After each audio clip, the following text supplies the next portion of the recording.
is also former managing committee member of FGI. I would now request Mr. Sameer Khera, Vice President FGI and Conference Chairperson, to felicitate the guests, please.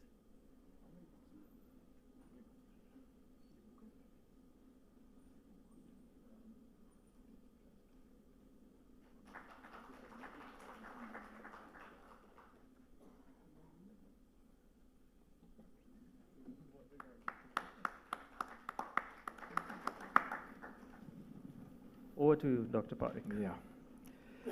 So here I have two giants, two successful entrepreneurs, two successful businessmen, two successful industrialists who started things where they had a passion in their heart to do something.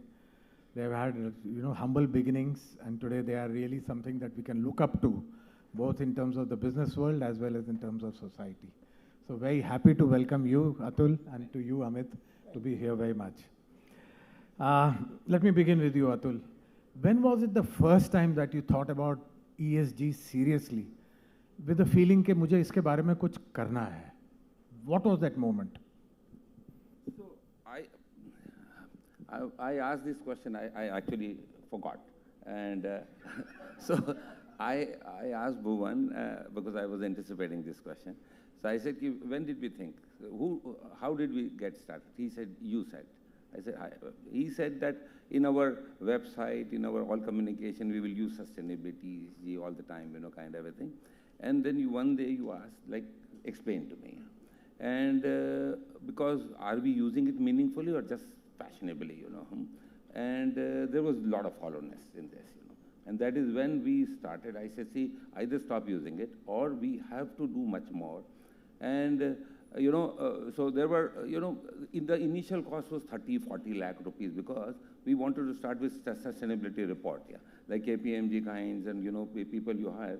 So, and that looked a lot of money, for sustainability report and all that.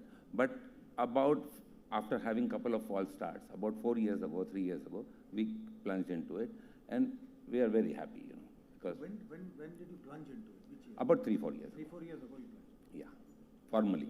But informally, as Bhuvan said, because it is your mindset, and that was there, So a lot of things we did, which we did not account for or recorded kind of. You are amongst the top 67 companies in India who actually did a lot of things before they were mandated. Yes. For example, Tatas and Mahindras and ITCs, or cigarette maker turned into e-Chopal and all that. So a lot of people were thinking about doing the right thing. Some because they knew in their hearts that they were doing the wrong thing. And some they felt that they need to do something and take responsibility for a lot more of their own doing. So congratulations. Amit, when did you get the first time and when you became serious about this? First of all, I don't think we can have a very serious session now. People have been here since 9 o'clock. So unless we bring humor into it, we're going to get people yawning and sleeping. Good. We are all open to it. Yeah. So excuse me for that. ESG is 3 words, and I won't say we started all 3 of them together. Can you hear me? E, environment. I think that we started very early because I went and married a lady who has a green thumb. And when we were expanding the factory, we started the plastic factory in 93. And in 97, when we were putting up a new building, I land up at that place. She looks after it. And I find that the road was going around like that. And I said, what the hell? Why is it not a straight road? He said, there's a tree there. And madam has said, trees cannot be cut. So that is when we started on environment. The first small parts of it. Governance, we have been a private limited company all through. But beside the family, we have had 3 directors, professional, 2 of them chartered accountants, 1 of them sitting right here. And anyone who knows him, Mr. Jal Patel, and he has worked with a lot of NGOs and companies in Baroda and FAG, knows what trouble you can have at a board meeting if you try to run through it in half an hour. Our board meeting, well, the formality may be half an hour, but otherwise it is a full day. So governance and E, that is environment, we started very, very, very, very early. small bits of it, and it went along. And sustainability, I believe, much later, maybe 5 or 6 years later, or 5 or 6 years ago, when we realized we had no choice but to do it. So where did the pressure come from? Was it your exporter? Was it the rules, regulations that you were anticipating? Was it losses in the company? Was it insurance claims? What was it that... A mix of all. The real pressure came... The real pressure, customers. The real pressure, customers. From abroad? Or from abroad. From abroad. And in your case, did you also experience this pressure from other stakeholders? You are dealing abroad, you are importing, you are doing business abroad. How did you sort of look at this whole issue at that time? No pressure. There was no pressure from anywhere. But now we are very, very happy because, the more we spend, more we earn, as Bhuvan said, that there is a pressure not only from the board or from me, but from the business, from the bottoms up. But they are enjoying it so much, because they have to earn money, and it is, as he said, it's a profit center for us. Like our cost may be 2, 3, 4 crore rupees at the moment, but we want to spend 5 crore, 10 crore, because more we spend, more we will make earn, because customers are paying for the green products here, and we are enjoying it, because everybody wants cleanliness and happiness, and it's also very fashionable because we are doing this. That is why I'm here, It's very fashionable. Yeah. So good. I think customers as well as the fact that it is profitable, these are both very, very serious drivers for a company, because while you are doing E, actually you are doing economics, not environment. So let's go to the next one. So Amit, what was your carbon footprint at the time you started on this journey? And how much is your carbon footprint now? And if you could relate it to your turnover or the number of employees, to give everybody a size, an indication of how much carbon is produced in a company with, say, 400 people, with 500 crore turnover, that kind of a thing. See, when you ask me about the carbon footprint, to be honest, if you look at it directly, we are, as plastics, per se, we are not a polluting company, but we are definitely carbon, you might say, carbon positive. Yeah. Basically, because we have machines, they are operating, etc. So scope 1 and scope 2. And also scope 3. Scope 3 also. And all 3. Now, as far as scope 1 goes, if you ask me exactly what carbon, I don't think I want to throw a figure which is a bluff.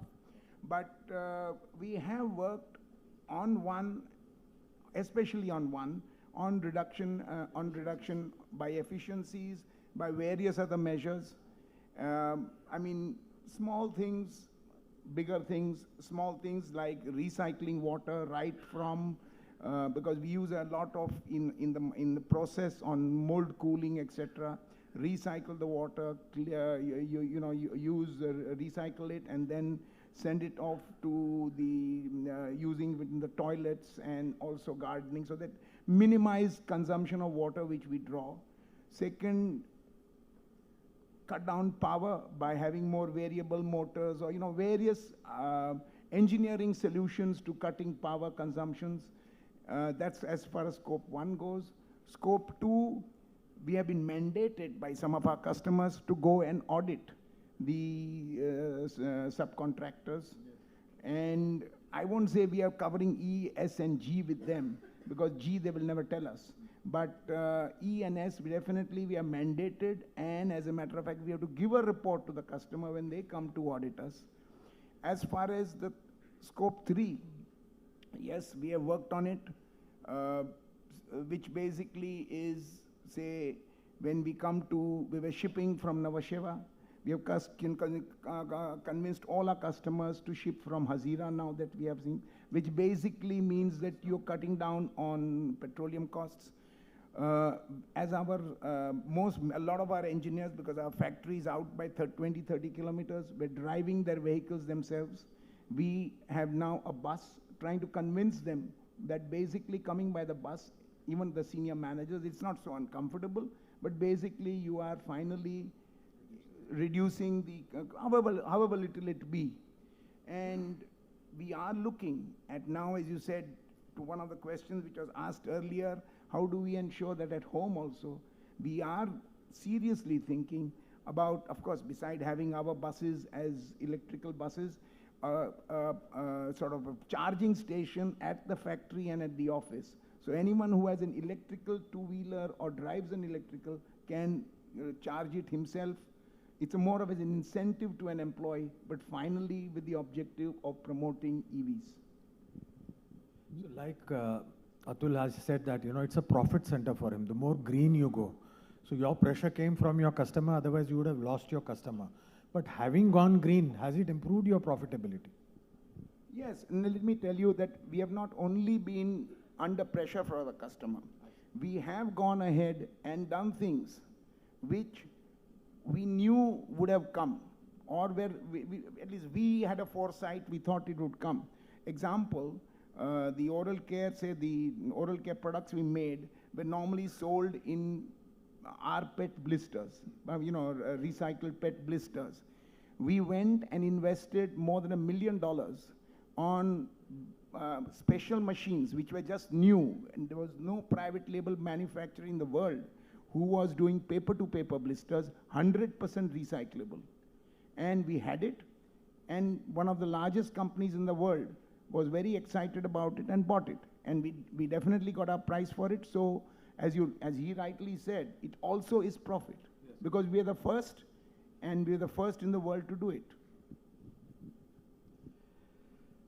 So what, I know Bhuvan already said something about your company, which is very, very laudable. But from your point of view, is there a role for external experts in the journey for some of the industries which are sitting here? Or is it best to do it yourself and learn it the hard way? So as the gentleman from Reliance said, that every guy, so whether you, of course, there is something to learn from everybody, for every interactions, from external hire and kind of a thing, but every person has to think like that. Everybody has to have conversion from within, kind of a thing, And that, like, for example, water, Amit was talking about water. Now, we are scavengers, we are recyclers, we take the garbage, industrial garbage, like spent catalyst from oil refineries, and now we are putting a lithium refinery from the battery recycling and all that. Huge water consumption, huge chemicals, huge water consumption. Our water discharge has been zero for the last 15 years. Yeah. Zero. It's a huge water we recycle, everything we recycle. Human waste, of course, STPs and kind of a thing we recycle. Now, our footprint is 65 acres, is expanding to about 100-acre plot.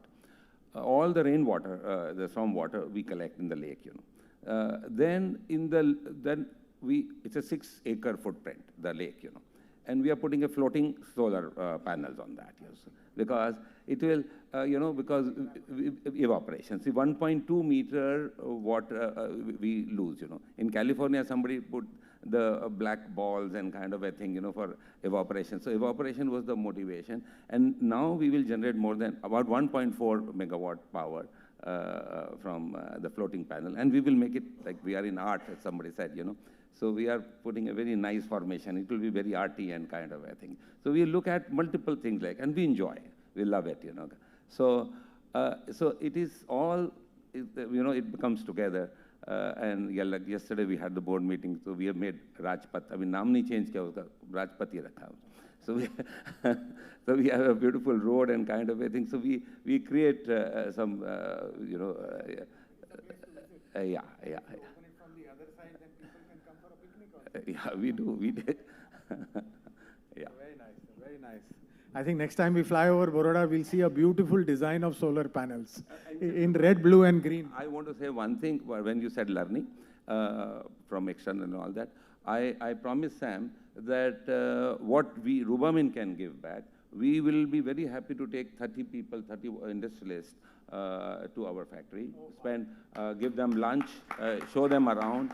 So as an initiative, which wonderful initiative FGI and Sam has taken, we would want to contribute in that.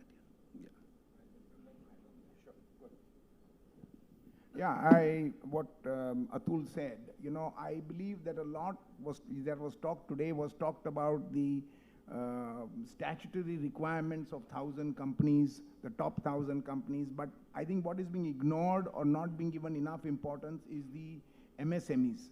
And the MSMEs can do a lot and need to do a lot. And I personally believe that a lot of them really don't know what is available out there. Exactly. Such as, I mean, I'll just give it one example. I don't know how many people know, but if any of the MSMEs want to put up a solar plant, up to 5 or 6 crores, I'm not sure exactly, is available from SIDBI at 8.25% with a 5% subsidy. So net it comes to 3.25% interest. And that is available subject to your balance sheet, of course, with so many ifs, but it is easily available. And as a starter, second, as our company, as we have done a lot on sustainability, we would be more than happy to help, guide, and advise. We have a compliance officer who was very, very experienced and helped a lot of companies on how they can be more supportive on sustainability, and we would be more than happy as a company to help any of the SMEs in case they approach us. Very nice to hear both the comments. Now there is a problem in ESG. You know, everyone talks about E and G. One has to remain silent, but not necessarily so. But the forgotten element in ESG is the S. Very few people talk about the S. And this is universal, not only in India. I've seen it in several of our subsidiaries as well abroad. That when it comes to the human element, whether it is the employees, whether it is the stakeholders, whether it is the families of your stakeholders, and it's a very large family. Then there is this issue of inclusion. You know, you have to include women in everything. You have to look at the challenged people. Like today, somebody mentioned in the morning, this does not have the slope to bring a wheelchair up, for this particular place. And this is state of the art. We are also proud of it. But small things that actually make a company inclusive, diverse in every respect, and there is equity, which is called the DEI as part of the S formula. There has to be a whistleblower policy. There has to be protection of a person who comes and reports fraud in your company. You have to look after many other such are human rights and broadly defined under the BRSR.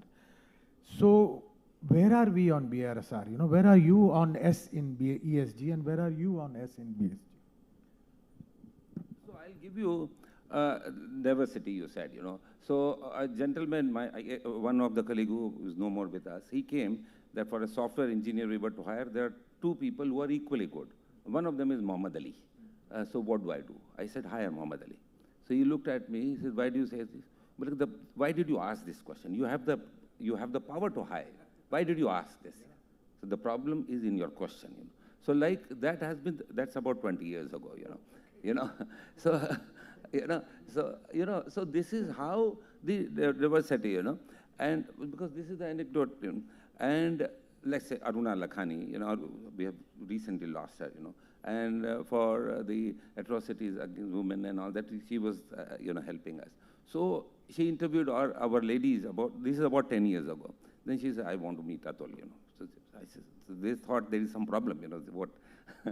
So I went to see her, and she started praising, but I'm very, very surprised. You are very good, man. But the question is, why are you surprised?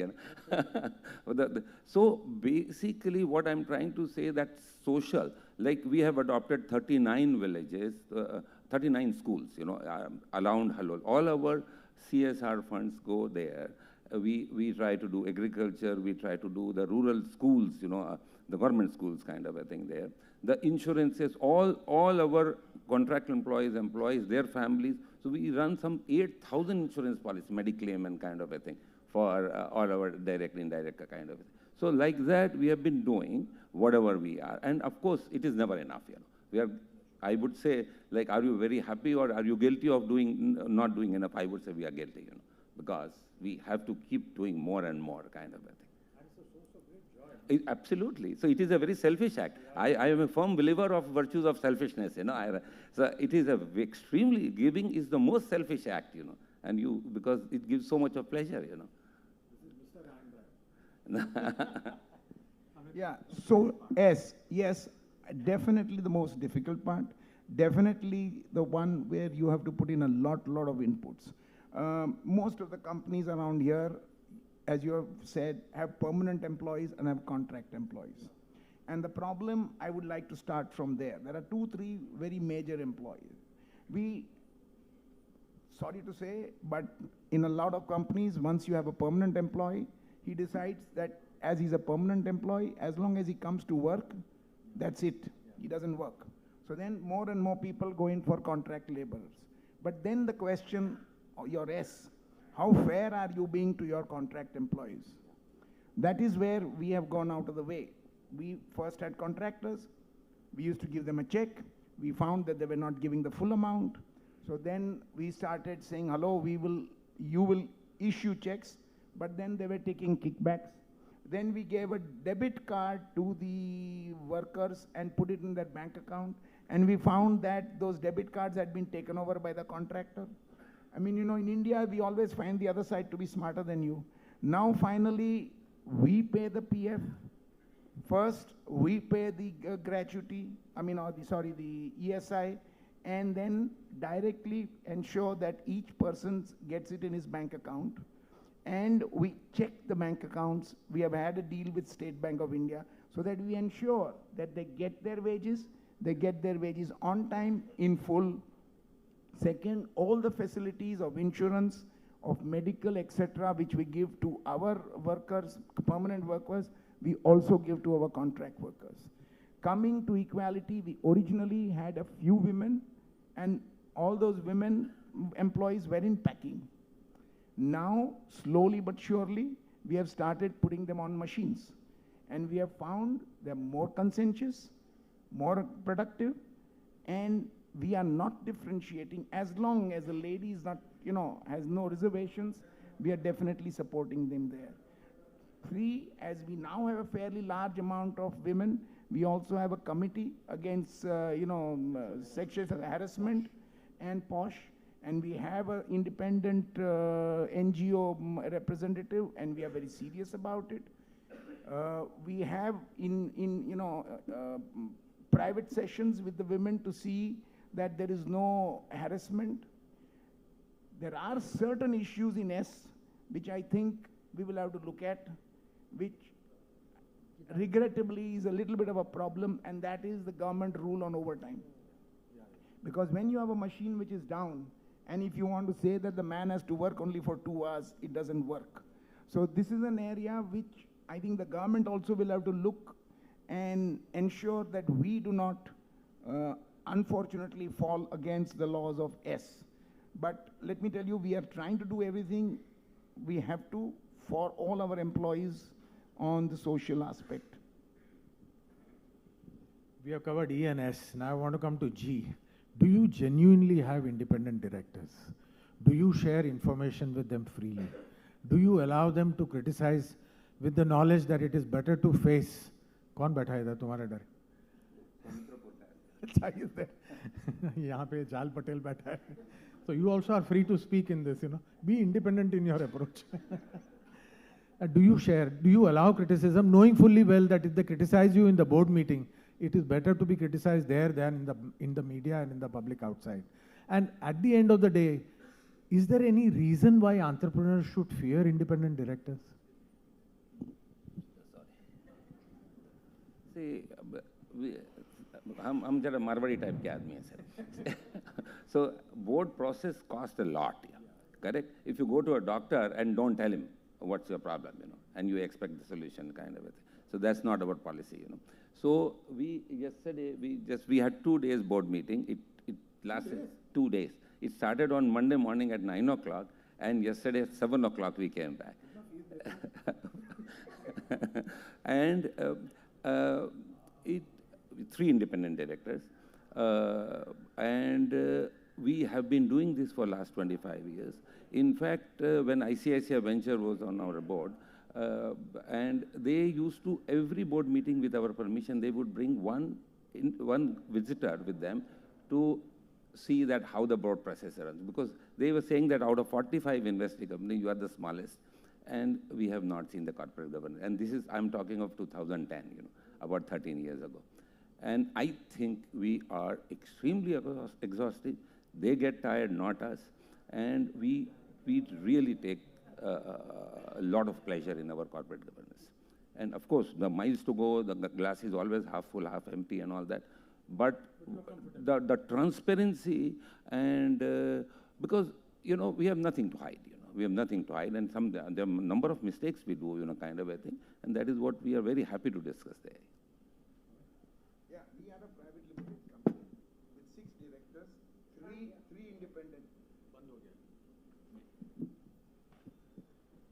6 directors, 3 independent directors. One of them is right here, and he has been our independent director for 25 years now. He is now dependent. Ask him if he's dependent.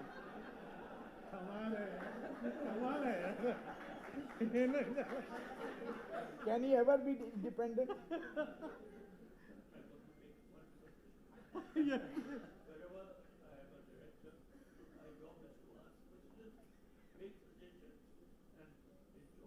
I can vouch for that. Thank you, sir. We all know your reputation when we are looking after FAG, so you are beyond reproach. He has been chairman of one of my earlier companies. I see. So, right from the very beginning, I mean, I would say, as he calls it, the formal board meeting by the agenda may take half an hour or 1 hour. But as Atul said, our normal, what we call management meeting, Yes. where all directors are present, and one of them is a foreign director who has been my friend also, and he flies down once or twice a year, didn't come for during the COVID period. But it is a full 1 or 2 day total transparency, all suggestions heard, were argued out and even accepted. So as far as governance goes, I believe, even as a private limited company, we have done whatever best we can. If he has any objections, he's free to say so. I think this is the most powerful board meeting. So to conclude, I'll just say 1 minute from you. What is your message to the industry sitting here as far as the ESG journey is concerned, and the same to you? Less than a minute. So please walk the talk, you know, because whatever is right, everyone knows. I don't think we have any special wisdom, or anyone in the world has any special wisdom. All of us have. It is the courage. And I think the risk, you know, and the biggest risk one can take is not walking the talk. Oh, sorry. ESG is here. We have no choice. And I personally believe that everyone better get on with it. And we need it, as someone earlier said, we are only passengers on this earth. We are all going to live for a maximum, I don't know how much, but... For 120 years. No, not 120. Sustainability. Even that sustainability, I doubt. But we are passengers, and we have to leave this earth behind so that the next generation doesn't call us the worst generation there was. Thank you very much. Sam, over to you.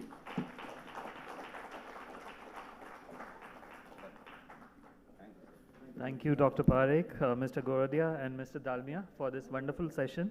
Also, thank you, Mr. Dalmia, for extending welcome for a delegation, FGI delegation.